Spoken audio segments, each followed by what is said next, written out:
Economic policies to its stance on Syria. Criticism was also leveled at China over its copyright enforcement and human rights record. Well, apart from the brief exchanges, the day was largely ceremonial as American leaders size up Xi Jinping, the man widely tipped to lead Beijing over the next decade. RT's Christine Frizzell reports now on the rocky relationship between the two economic giants. He loves me? He loves me not. That age-old question is one China, at least, has every right to ask regarding its relationship with the United States.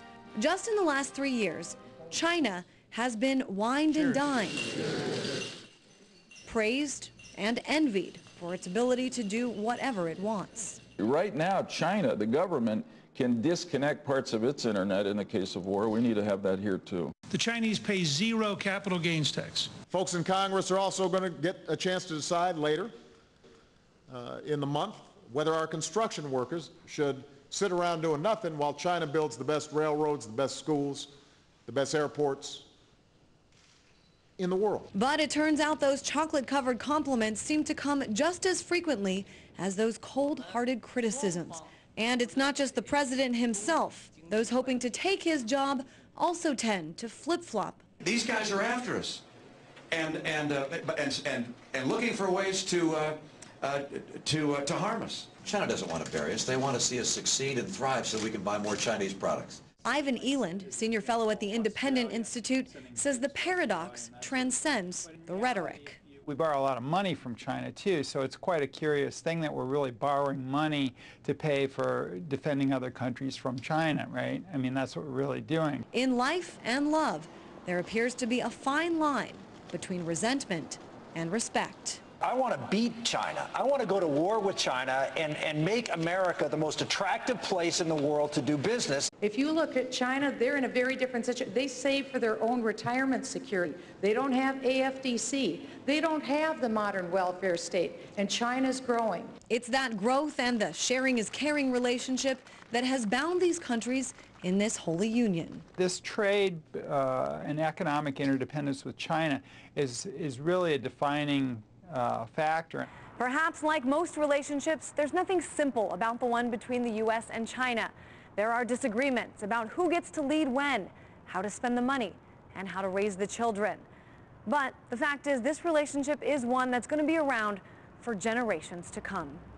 In Washington, Christine Frizzell, RT. Well, Paul Craig Roberts, who served in President Reagan's administration, says that U.S. desperation to stall China's rapid rise could prove costly. The United States is responding to China in two ways. One, it's trying to reduce China's independent access to oil.